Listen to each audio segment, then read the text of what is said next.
हे खत तयार करून जर तुम्ही कुंडीत लावलेले आपल्या कढीपत्त्याच्या झाडाला दिले तर काही दिवसांमध्येच कढीपत्त्याच्या झाडाची वाढ ही चांगली होऊन तो हिरवागार व घनदाट झालेला तुम्हाला हा दिसून येईल। हिवाळ्यामध्ये कढीपत्त्याचे झाड हे सुप्तावस्थेमध्ये असल्यामुळे त्याची वाढ ही म्हणावी तशी होत नाही, मात्र आता फेब्रुवारीपासून त्याची वाढ ही चांगली होत असते। मात्र कढीपत्त्याची झाडाची जी वाढ आहे ती झपाट्याने होण्यासाठी त्याला खत देणे देखील हे आवश्यक असते, तरच आपले झाड हे चांगले वाढते। खत दिल्यानंतर आपल्या झाडाची वाढ ही चांगली होतेच, मात्र आपला हा जो कुंडीत लावलेला कढीपत्ता आहे तो हिरवागार घनदाट होण्यासाठी याच्यावरती काही कामे देखील ही करावी लागतात। नमस्कार, स्वागत आहे तुमचे आपले यूट्यूब चॅनेल SP गार्डनिंग मराठीमध्ये। आज आपण कढीपत्त्याच्या झाडाविषयी माहिती पाहणार आहोत। कढीपत्त्याच्या झाडाला आज आपण आपल्या घरातीलच 2 वस्तूचा वापर करून खत तयार करून देणार आहोत। तर ते खत कसे तयार करायचे, तयार केलेले खतचा वापर कसा व किती प्रमाणामध्ये करायचा हे आपण पाहणार आहोतच।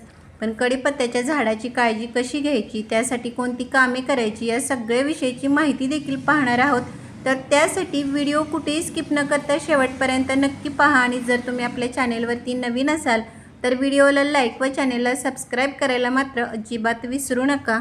जर तुम्हाला आता कढीपत्त्याचे नवीन रोप लावायचे असेल तर तुम्ही आता फेब्रुवारीमध्ये हे लावू शकता, कारण आता त्याची वाढ ही चांगली होते। मात्र तुम्ही नवीन रोप जर कुंडीमध्ये लावणार असाल तर माती मात्र ही चांगल्या प्रतीची भुसभुशीत तयार करणे हे आवश्यक आहे, कारण कढीपत्त्याच्या या वाढीसाठी पाण्याचा निचरा होणारी भुसभुशीत अशी माती तयार करणे हे आवश्यक असते। तर त्यासाठी हे 40% साधी माती, 30% मुरमाड माती आणि 30% कोणतेही एखादे नायट्रोजनयुक्त खत, त्यामध्ये तुम्ही शेणखत, गांडूळ खत यासारख्या खताचा वापर करू शकता। आणि मातीमध्ये कीड किंवा बुरशी लागू नये म्हणून थोडीशी हळद किंवा राख मिक्स करून अशा प्रकारे माती तयार करून जर तुम्ही रोप लावले तर खूप चांगले असे हे वाढते।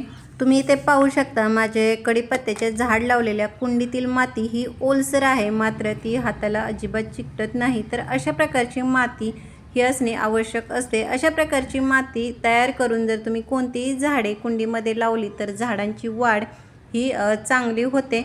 आता आपण कढीपत्त्याच्या झाडाला ज्या 2 वस्तूंचा वापर करून खत तयार करणार आहोत त्यातील ही जी पहिली वस्तू आहे ती म्हणजे या काकडीच्या ह्या साली आहेत। काकडीच्या सालीमध्ये हे पोटॅशियम, मॅग्नेशियम यासारखे जे घटक आहेत ते मुबलक प्रमाणामध्ये असतात, त्यामुळे आपल्या कढीपत्त्याच्या झाडावरती नवीन फुटवे येण्यासाठी, पालवी येण्यासाठी तसेच जी पाने तयार होतात ती मोठ्या आकाराची हिरवीगार चमकदार होण्यासाठी या काकडीच्या साली या अतिशय उपयुक्त फायदेशीर अशा आहेत। तर या ज्या काकडीच्या साली आहेत त्याच्यापासून खत तयार करण्यासाठी या सालीचे छोटे छोटे तुकडे करून घ्यायचे आणि ते आपल्याला 2 दिवस हे पाण्यामध्ये हे भिजत ठेवायचे, जेणेकरून याच्यातील जी पोषक तत्वे आहेत ती पाण्यामध्ये उतरतील आणि आपल्या झाडांना याचा चांगला असा हा फायदा होईल।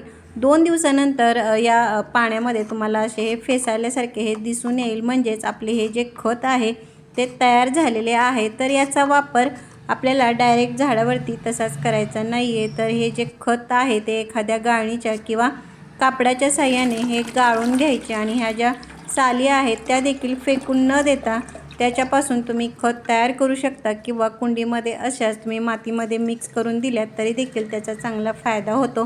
गाळून घेतल्यानंतर हे जे पाणी आहे त्याच्यामध्ये आपल्याला अजून एक वस्तू मिक्स करून हे खत झाडाला द्यायचे आहे।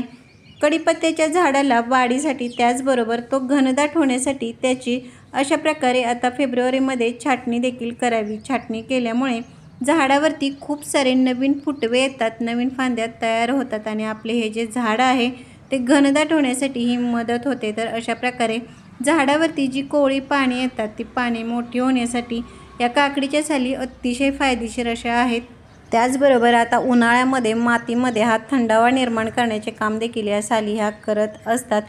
कढीपत्त्याच्या या झाडाच्या वाढीसाठी खत देण्याबरोबरच याला भरपूर सूर्यप्रकाश मिळणे देखील हे आवश्यक असते। कढीपत्त्याच्या झाडाला वाढीसाठी 3 ते 4 तास एवढे ऊन मिळणे हे आवश्यक आहे। मात्र आता उन्हाळ्यामध्ये जे दुपारचे कडक ऊन असते त्या उन्हापासून मात्र कढीपत्त्याच्या झाडाचे हे संरक्षण करावे, कारण कडक उन्हामुळे कढीपत्त्याच्या झाडाची जी पाने आहेत ती जळण्याची, खराब होण्याची शक्यता असते। आता आपण हे काकडीच्या सालीपासून तयार केलेले जे खत आहे त्याच्यामध्ये आपण जी दुसरी वस्तू मिक्स करणार आहोत ते म्हणजे हे दही आहे। दही देखील झाडांसाठी अतिशय फायदेशीर असे आहे, मात्र जेव्हा तुम्ही खत म्हणून झाडांना याचा वापर करतात तेव्हा ते थोडे जुने आंबट असे असावे, म्हणजे झाडाला त्याचा चांगला फायदा होतो। मात्र या दह्याचा खत म्हणून वापर करताना हा प्रमाणात करणे हे आवश्यक आहे, तरच झाडाला चांगला फायदा होईल, नाहीतर नुकसान देखील होण्याचीही शक्यता असते। तर या काकडीच्या सालीच्या पाण्यामध्ये फक्त 1 चमचा एवढाच या दहीचा मी वापर